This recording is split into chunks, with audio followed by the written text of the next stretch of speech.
Hey guys, අලුත් video එකක් අරන් ආවා. අද කරන්න යන්නේ මගේ ලැප්ටොප් එකට MacBook එකට ස්ලීව් එකක් හදාගන්න. මට ඕන වුණා ඉටලියන් බ්‍රවුන් එකෙන් මේ ස්ලීව් එක හදාගන්න. විශේෂත්වය තමයි අද වීඩියෝ එක vlogging type යන්නේ. මම ඔයගලන්ට explain කරනවා කොහොමද මේ ස්ලීව් එක මම හදන්නේ කියලා full details විශේෂයෙන්ම crafters ලට වටින වීඩියෝ එකක්. මුලින්ම මම ලෙද එක සිලෙක්ට් කරා. මේ ලෙද එක ඇවිල්ලා ඉටලියන් ලෙද එකක්. ඉටලියන් ෆුල් වෙජ් ලෙද එකක්. ටිකක් මහතයි. මොකද මගේ MacBook එක Pro එකක් තියෙන මේක ටිකක් මහතයි. සහ මේක මාර බරයි. AI එකට සහ MacBook එකට වඩා. ඉතින් මට ඕන වුණා පොඩ්ඩක් මහත ලෙද එකක්. මේකට කියන්නේ 2.0 මිලිමීටර් දෙකකට වඩා වැඩි 2 to 1 2.0 to 2.1 thickness එකකින් තියෙන ලෙද එකක් තමයි මම ගත්තේ. ඒකත් vegetan මේකේ පටින එක කල් යනකොට මාර ලස්සන වෙනවා. මම ගාව තිබ්බා ටෙම්ප්ලේට් එක. මම ටෙම්ප්ලේට් කපන්නේ කාඩ්බෝඩ් වල. එතකොට එක සැරයක් වා කපා ගත්තාම මට දිගටම පාවිච්චි කරන්න පුළුවන් මේ මේ MacBook Pro M3 එකේ තමයි ටෙම්ප්ලේට් එක. මම ඉතින් මුලින්ම කරන්න යන්නේ හොඳ තැනක් තෝරලා.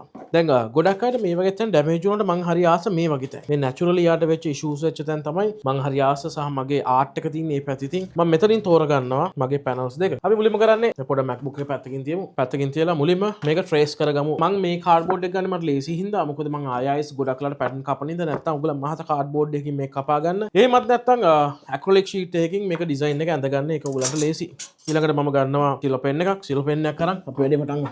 ඕකේ. මම වැඩි QC කරන්නේ නැහැ surface එක. මොකද එකක් මේක මට හදන්නේ. දෙවෙනි එක තමයි මම කැමති damages වලට. ඉතින් මම වැඩි QC කරන්නේ නැහැ. මේ හරියෙන් මම මේක කට් කරන්න ලෑස්ති කරගන්නවා. මේක ගොඩක් fancy නැහැ. මම කැමති නැහැ ගොඩක් fancy තියෙන ඒවාට. මට ඕනේ මේ වගේ දෙකක්. මේක වෙන template එකකින් තමයි ගලවලා ගත්තේ. මේක flap එකත් එක්ක තියෙන template එකක්. හැබැයි මම මේක මට කරන එක නිකන් මට දෙපැත්තක් තිබ්බ මැති. මේක දාගන්න පුළුවන් වෙන. ඉතින් මම මුලින්ම කරන්නේ මේක trace කරගන්නවා. මතක ඇතුව cardboard ඉඳ හරි full flat එක තමයි අඳ ගන්න ඕනේ. පළවෙනි පැත්ත අඳ ගන්නවා. මේ තියෙන සිලෝ පෙන් જાතියක්. මේක ටිකක් ගණන්. ඒ වුණාට මේ සිලෝ පෙන් එක reliable අනිත් ඒ වගේ අඳින්න නැති වෙන්නේ නැහැ.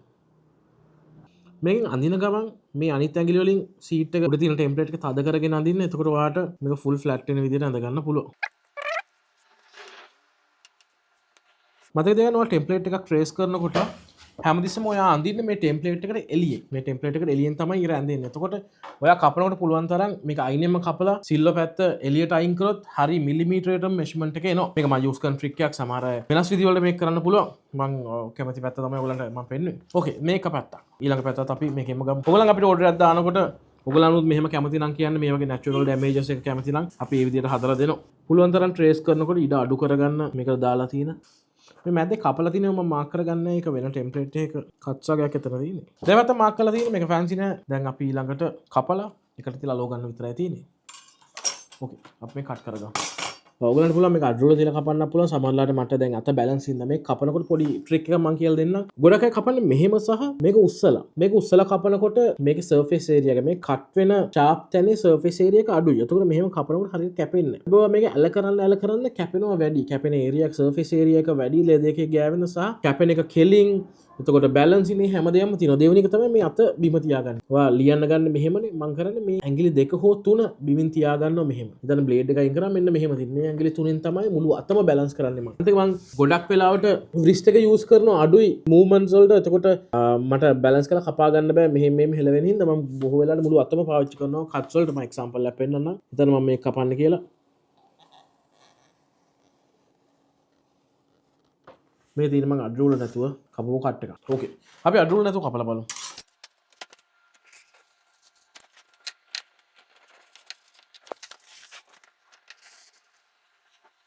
ඕකේ. ඔයගලන්ට පේනවා හොඳ vegetarian leathers කපනකොටම burnish වෙලා වගේ පේනවා. දැන් full veg එකේ තියෙන character එක. හරි full veg එකේ. මේ areas බලන්න. දැන්ටම burnish වෙලා තියෙන්නේ. ඕකේ අපි ඊට ටිකක් කපා ගමු. ඊළඟට ඔයගලන් tool sharp තියාගන්න නැත්නම් අමාරුයි balancing සහ ලෙද එක edges damage වෙන්න පුළුවන්. ඔයාලා පේනවාද මම මේ ගිලි වලින් තමයි මේක බැලන්ස් කරන්නේ. ඔයාලා ලෙදර් ක්‍රාෆ්ටින් වලට අලුත් කෙනෙක් නම් මේක මේ වගේ දේවල් ප්‍රැක්ටිස් කරන්න මේ වගේ ට්‍රික්ස් ප්‍රැක්ටිස් කරන්න වෙලාව විතර කරගන්න මාර විදියට වැදගත් වෙනවා මේවා. ඕකේ.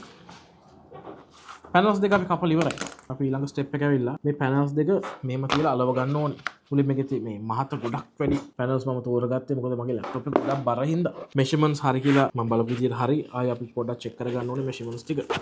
ඕකේ ඔන්න පැනල්ස් එක තියෙනවා. මේ ලෙදර් ගොඩක් කල් එක තැන තිබ්බේ ඔතලා. ඒකයි මෙහෙම වෙලා තියෙන්නේ. සහ ලෙදර්ස් ඔතනකොට මේ හිතන්න මේක ලෙදර් මේ පැනල් එකක් කියලා. ගොඩක් අය ඔතන්නේ මේ අතර. මමත් ඉස්සර ඔය වැරද්ද කරා. මේ අතර එතුවම මේ ග්‍රේන් එක මෙහෙම shrink වෙනවා එකට එක. ඔයා මේ පැත්තට එතුවම මේ ග්‍රේන් එක ලස්සනට ඇදිලා ස්ට්‍රෙච් වෙලා ගානට තියෙනවා. ඉතින් කාලයක් තියෙනකොට මෙහෙම ඔතන එක තමයි හොඳ. මේ පැත්ත අපිට ශ්‍රින්ක් වෙනවා කියලා ඉෂුව එකක් වෙන්නේ නැහැ. හැබැයි මේ පැත්තේ එහෙම වුණාට පස්සේ පොඩ්ඩක් ලෙඩ එක ඉක්මනට ඩැමේජ් වෙන්න බලනවා. ස්ට්‍රෙච් වෙලා තියෙන එක හොඳයි. මොකද ලෙඩ එක ස්ට්‍රෙච් වෙන එක ඒකට සාමාන්‍ය දෙයක් ඉඳලා. මේ මම ඔතෝත කරන්නේ මේකේ ෆයිබර්ස් පොඩ්ඩක් මේක ෆුල් වෙජ් එකක් නේ. පොඩ්ඩක් මෝල්ඩ් වෙලා වගේ තියෙන්නේ සහ ස්ටිෆ්නස් එකක් තියෙනවා. ඉතින් මම කරන්නේ මේ ඔතලා කරලා ෆයිබර්ස් තව පොඩ්ඩක් බ්‍රේක් කරගන්නවා. මේක සොෆ්ට් කරගන්නවා ලෙඩ එක.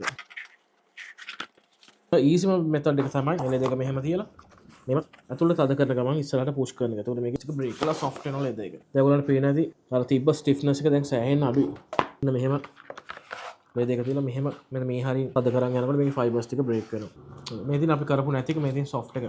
බලන්න මේකේ ස්ටිෆ්නස් අතින් ගත්තොත් මේක මාර ස්ටිෆ්. ඕකේ දැන් තියෙන හොඳට alright perfect. අපි කරන්න යන්නේ මේක සයිස් එක චෙක් කරගන්න Mac එකේ. සයිස් එක චෙක් කරගන්න ඕනේ. ඕකේ සයිස් එක ඉෂුවක් නැහැ සයිස් එක ඇති. සයිස් එක ඇති හින්දා මම මුලින්ම කරන්නේ මේක අලව ගන්න කලින් මේ පැති තුන මම මහනවා. මහලා මට බර්නිෂ් කරලා ක්‍රීස් කරන්න ටයිම් තියෙනවා. හැබැයි මේ පැති දෙක මට ආයි ට්‍රීට් කරන්න වෙන්නේ නැහැ ලෙව්වට පස්සේ. ඒකෙන්ද මම මුලින්ම කරන්නේ දෙකේම උඩ පැති දෙක. උඩ පැති දෙක ට්‍රීට් කරනවා කියන්නේ මේක බෙවල් කරලා ඊට පස්සේ බර්නිෂ් කරලා ක්‍රීස් කරනවා ලස්සනට. ඒ ස්ටෙප් එක අපි දැම්මම කරගමු. ඕකේ අපි යන්නේ බෙවල් කරන්න. මේ සද්දේ මාර ලස්සනයි. ඔයගොල්ලන් කොහොමද ඉඳන් අහන් ඉන්න මේ සද්දේ කොහොමද කියලා.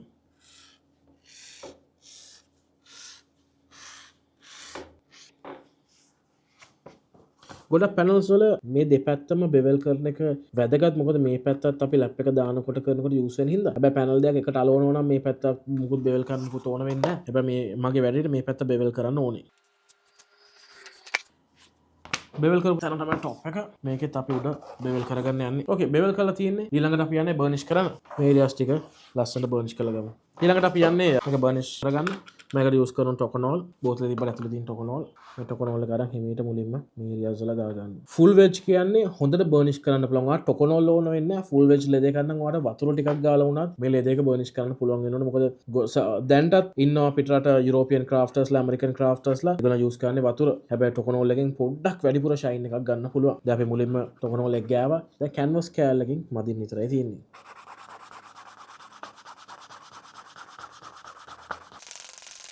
මේ වගේ ලස්සන ෂයින් එකක් ගන්න පුළුවන් ගොඩක් ඉක්මනට. ෆුල් වෙජ් ලෙදර්ස් හරි ලේසි වැඩ කරන්න සහ ට්‍රීට් කරන්න හරි ලේසි ෆුල් වෙජ්.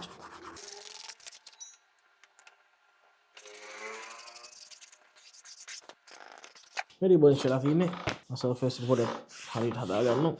මේ දින් බර්නිෂ් කරාට පස්සේ එජ් එකේ ලස්සන ඊළඟ පැනල් එක කරගමු.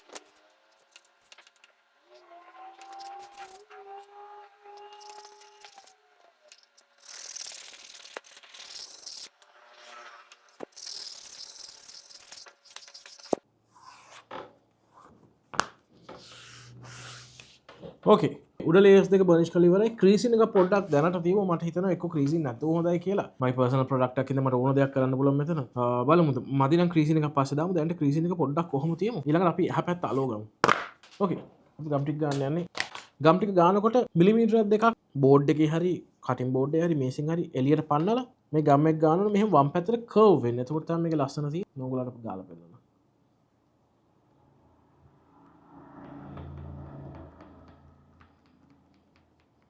වැඩි ටික මේක ඉතුරු වෙනවා. ඔයගලන්ට ගම් ගොඩක් හරි අරගෙන මේක ගාගෙන යන්න පුළුවන්.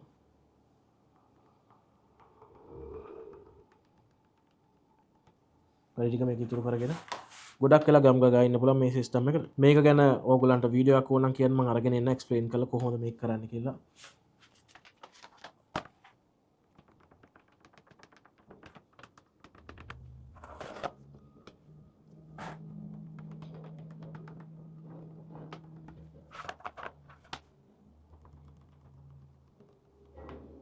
වැඩි ටික මේ මා කියලා අයින් කරගන්න පුළුවන්.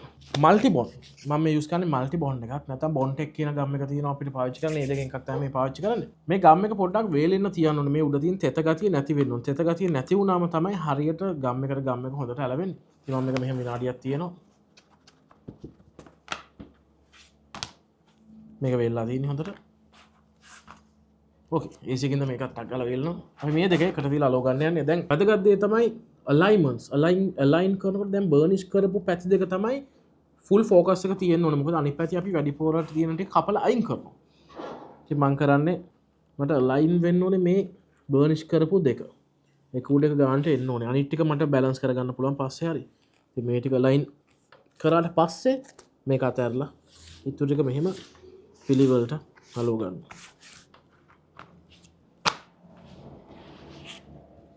ආයෙ පොඩ්ඩක් චෙක් කරලා බලන්න මොනවා හරි ඉෂුස් තියෙනවද කියලා. ඕකේ no issues. එතකොට alignment වල මොකක් හරි issue එකක් තිබ්බනම් ඒක මතු වෙනවා. මෙන්න මේ වගේ මේ පොඩ්ඩක් මතු වෙලා තියෙන alignment එක පොඩි issue එකක් තිබ්බ හින්දා. ඒ කපනකොට අපිට balance කරලා කපා ගන්න පුළුවන්.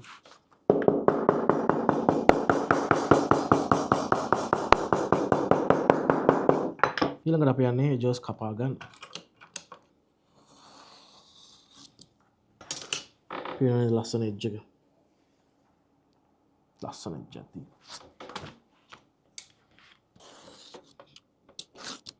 Nice.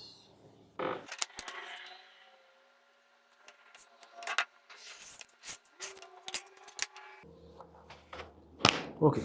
මම ඕනම ප්‍රොඩක්ට් එකකට ටෙම්ප්ලේට් එකක් කපනකොට වැඩිපුර මිලිමීටර් 4ත් 5ත් සමහර මිලිමීටර් 3ත් 4ත් අතර තියෙනවා වැඩිපුර ප්‍රමාණයක් කපලා අයින් කරන්න. එතකොට මට මේ වගේ ලස්සන edges ගන්න පුළුවන් වෙන්නේ. ඊළඟ ස්ටෙප් එක තමයි ඔයගොල්ලන් දන්නවා මගේ ප්‍රොඩක්ට්ස් වල කර්ව් තැන් අඩුයි. මම දාන්නේ සාමාන්‍යයෙන් මේ වගේ ෆ්‍රී හෑන්ඩ්. නිකන් අතින් ෆ්‍රී හෑන්ඩ් කරපු edge එකක් දාන්නේ. මේක මම හරි ආස ක්‍රමයක් එක මොකද මේක මගේ ඔළුවේ තියෙන විදිහට කපන්න පුළුවන්. හැබැයි issue එකක් තියෙනවා. ඔයගොල්ලන්ට පේනවා ඇති මේ MacBook එකේ මේ අයින කර්ව්. ඉතින් මේ අයිනට ඕක මට ෆ්‍රී හෑන්ඩ් කරන්න බෑ. මොකද මේ අයින හරියට හග් වෙන්න නම් මේ වගේ ඇන්ගල් එකක් තියෙනවා. ඒකින්ද අපිට මේ අයිනට මේ වගේ මූඩියක් හරි කාසියක් හරි තියලා මේ වගේ පොඩි එජ් එකක් හදලා දෙන්න වෙනවා මැනුවලි ගානට මේක ඇවිල්ලා හග් වෙන්න. ඔයගලන්ට පුළුවන් ඒකට කාසි පාවිච්චි කරන්න ටෙම්ප්ලේට් හදලා තියාගන්න එක එක විදිහවල පාවිච්චි කරන්න පුළුවන්.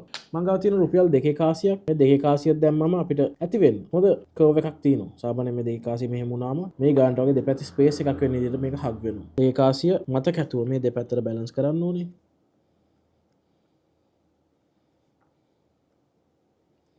බැලන්ස් කරලා වැඩි ටික මාක් කරන්න. මේ පැත්තත් 2 කාසිය තිබ්බා. මෙහෙම බැලන්ස් කරා. ඕක තමයි කට් එක. ඔයගොල්ලන්ට පුළුවන් මේක ස්කයිවි නයිෆ් එකෙන් කට් කරන්න. එහෙම නැත්නම් අත හුරු වෙන එක විදිහ තියෙනවා. මම එක විදියක් පෙන්නනවා ඔයගොල්ලන්ට කට් කරන්න පුළුවන්. ස්ට්‍රේට් ලයින්ස් වලින් මේක කට් කරන්න. එක්සැම්පල් එකක් ස්ට්‍රේට් ලයින්ස් වලින්. මොකද මේක මහත ඒරියා එකක් නේ. ලෙඩ එක පොඩ්ඩක් මහත හින්දා පර්ෆෙක්ට්ලි කැපෙනවා ස්ට්‍රේට් ලයින්ස් වලින් මේක කට් කරලා ගන්න. මේක අපිට ආයෙ බර්නිෂ් කරනකොට හදන්න පුළුවන්. මේ පැත්තත් එහෙමයි. මේ අනිත් පැත්ත. ඕකේ. ඒ දෙක හරි. මෙතන මම කිව්වා රෝ හෑන්ඩ් එකක් තමයි මම ආසයි. ඒකින්ද මම මේ විදිහට රෝ හෑන්ඩ් එකක් විදිහට හදාගත්තා. මේ ස්ලීව් එක හරි. දැන් මේක තාම වැඩ ඉවර නැහැ. මේක අපි එජ් එක මහලා ඊට පස්සේ ඊළඟ ස්ටෙප්ස් වලට යනවා. එජ් එක මහන්න අපි ගන්නවා විං ඩිවයිඩර් එකක්. විං ඩිවයිඩර් එකක් ගන්නවා. විං ඩිවයිඩර් එකේ මිලිමීටර් 3ත් 4ත් අතර තමයි මම සාමාන්‍යයෙන් කැමති ගැප් එකට. හරියට මිලිමීටර් 3යි. මිලිමීටර් 3 මම මාක් කරගන්නවා. මම කැමති මෙතන පොඩ්ඩක් හිදසක් තියලා ස්ටිචින්ස් පටන් ගන්න. එතකොට මෙතන පොඩි ගැප් එකක් තියෙනවා. මේක ගැලවුණත් කමක් නැහැ. එතකොට ෆ්ලැප් එකක් විදියට ප්‍රොඩක්ට් එක දානකොට කරනකොට මෙතනට යන ස්ට්‍රෙස් එක පොඩ්ඩක් අඩු වෙනවා. ඒකෙන් කින්ද මේක මාක් කරගන්නවා මැහෙන ඒරියා එක. ඊට පස්සේ අර පැත්තත් එක බලලා මේ ගානටම මෙහෙම ඩොට් එකක් තියා ගන්නවා. මහලා ඉවර වෙන්න ඕන තැන. දැන් අපි යන්නේ මේක මහ ගන්න.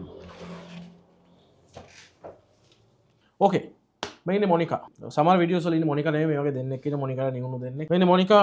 මම මේ ගැන වෙන වීඩියෝ එකක් කරලා තියෙනවා මැෂින් එක ගැන. ඔයගොල්ලන්ට මැෂින් ගැන වීඩියෝ එකක් ඕන නම් කමෙන්ට් එකක් දාන්න. මුලින්ම තියලා පළවෙනි හෝල් එක මැනුවලි අතින් බැලන්ස් කරගන්නවා.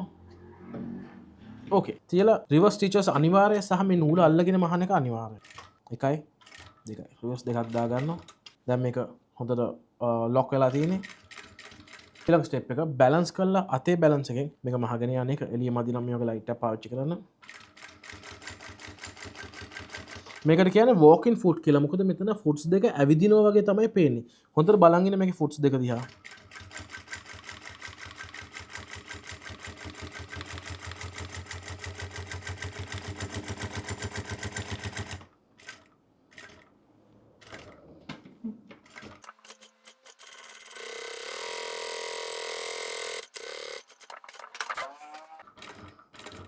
අපේ නූල් ඉවරනා මැද්දේදී ආයෙ හදලා දැන් දාලා තියෙන්නේ. ඒ වගේ වුණාම මතක ඇතුව කරන්න ඕන දෙයක් තමයි මේ එකම හෙලෙන් තමයි ආයෙ මහන්න ඕනේ.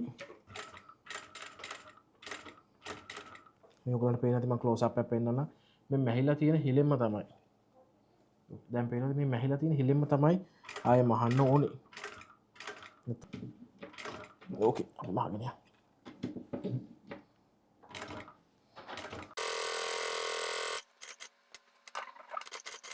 ඕකේ රිවර්ස් එක ගැව්වා. ලොක් ස්ටිච් එක දැම්මා. මේක මහගෙන ආවා. ඊළඟට කරන්නේ නූල් ටික කපලා පුච්ච ගන්න යන්නේ. නූල් මිලිමීටර් 3ක් වගේ තියෙදි මම කපනවා. කපලා ලයිට් එකෙන් පුච්ච ගන්න යන්නේ.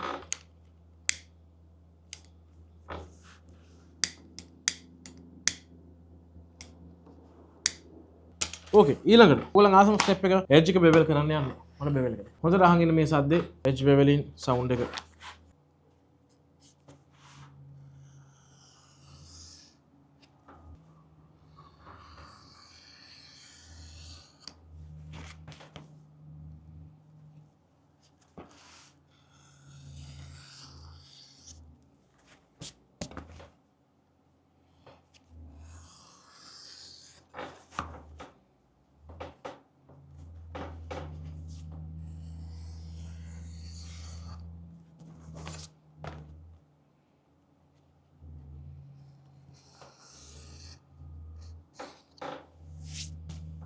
එජ් එක බෙවල් කරලා ඉවරයි. ඊට පස්සේ අපි යන්නේ මේක බර්නිෂ් කරන්න. ඊට කලින් පොඩි ස්ටෙප් එකක්. අපි මේ ස්ටිච් ලයින්ස් පොඩ්ඩක් තාලා ගමු. මේක සමහර ක්‍රාෆ්ටර්ස්ලා කරන ට්‍රික් එකක් ස්ටිච් ලයින් එක හරියට සෙට් වෙන්න.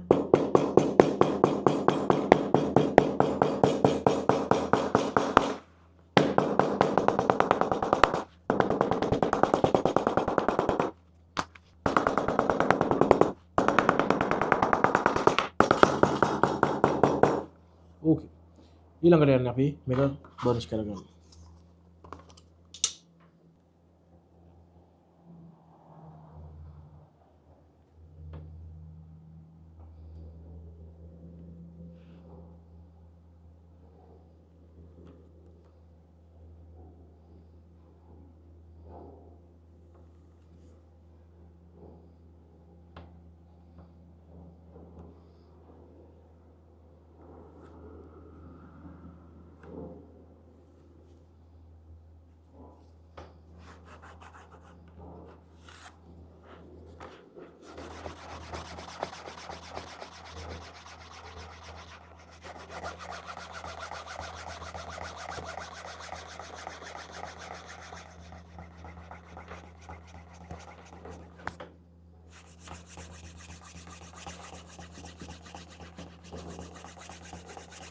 මේ තියෙන ෆුල් වෙජ් ලෙදර් එකක් බර්නිෂ් කරලා පස්සේ තියෙන ලුක් එක.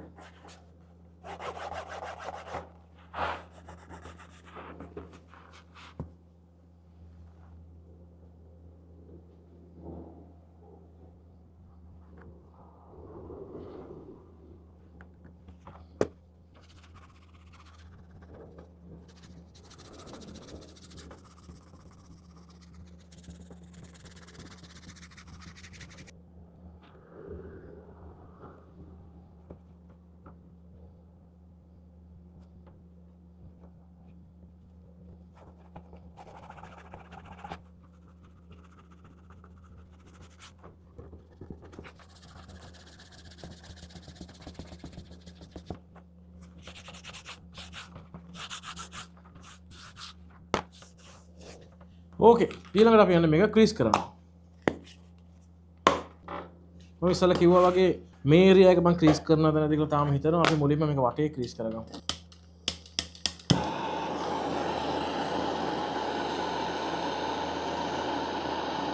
මතක තියාගන්න වෙජිටෑන් ලෙදර් එකක් ඉක්මනට ක්‍රීස් වෙනවා. ඒකින්ද වැඩි රත් කරන්න එපා. ගානට රත් කරාම ඇති.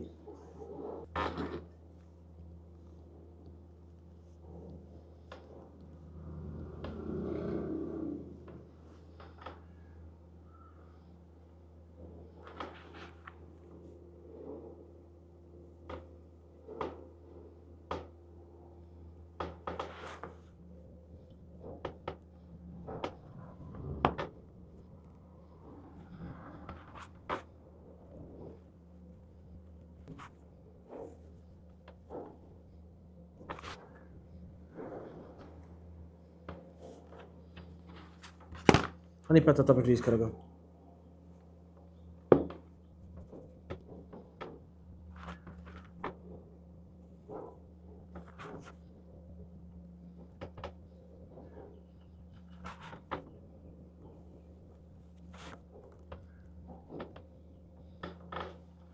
ඕකේ අපි ලස්සන ක්‍රීස් කරගත්තා. උඩ ක්‍රීස් කරන්න ඕනේ නැහැ. මේම ලස්සනයි. පොඩි දෙයක් කරනවා මම ආයේ මේක බර්නිෂ් කරන ස්ටෙප් එකක් කරගන්නවා. ඒ කියන්නේ ආයේ ටොකනල් පොඩ්ඩක් ගාලා මම කැන්වස් එකෙන් මැද ගන්න යනවා. මොකද සමහරවිට හීට් වුණාම මේකේ තියෙන අර බර්නිෂ් ලුක් එක අඩු වෙනවා පොඩ්ඩක්.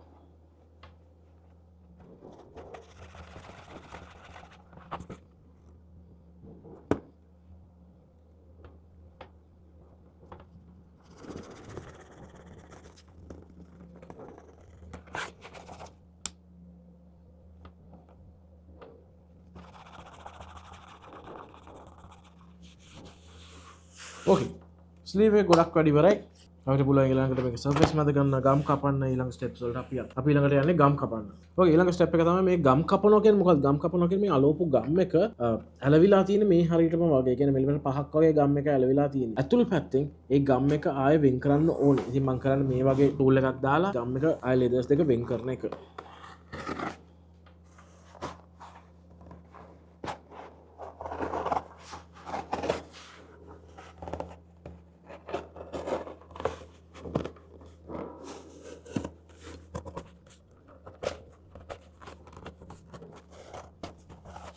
ඕකේ දැන් අපිට පුළුවන් මේක සර්ෆේස් නැද ගන්න. මම පොඩි ට්‍රික් එකක් කරනවා. මම ටොකනෝල් ටිකක් දාලා සර්ෆේස් එක මරිනවා.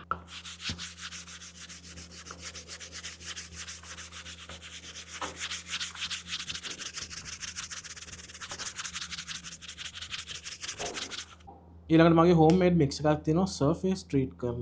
මේක අරගෙන පොඩ්ඩක් හැමතැනම ගන්නවා.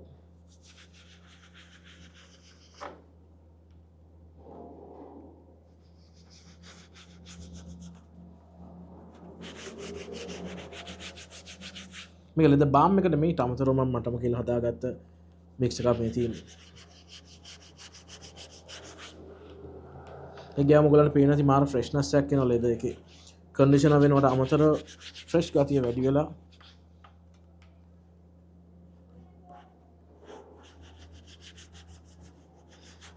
ඕකේ. ඒ ගියාට පස්සේ කරන්න තියෙන්නේ වෙන ලෙද එකේ ඩ්‍රයිනස් එක එහෙමම අයින් වෙලා ගියා. මේක තමයි සර්ෆේස් ට්‍රීට්මන්ට් එක. ඊපස්සේ මදිනදී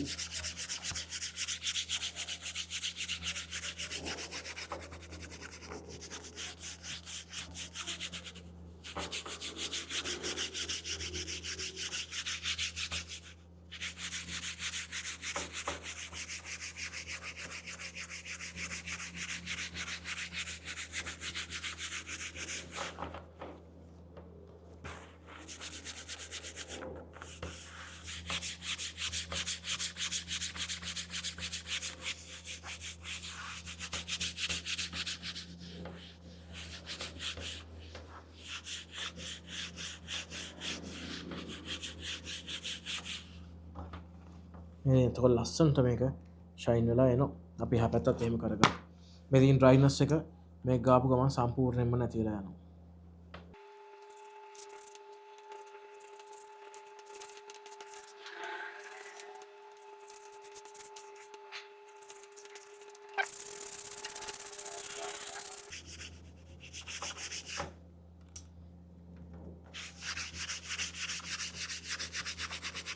ඕකේ මේ තමයි ස්ලීව් එක. මට ඕනේ මෙන්න මේ විදිහට. නයිස්.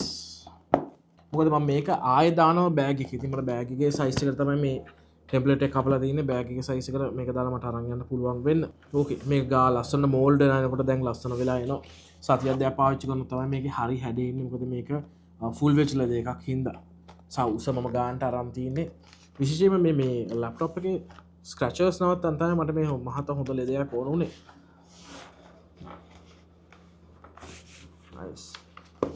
සා ස්මූත්ලි යන්න ලස්සන්ට දීම. ඕකේ අපි තව වීඩියෝ එකකින් හම්බ වෙනවා. අදට මෙච්චරයි. ජය වේවා.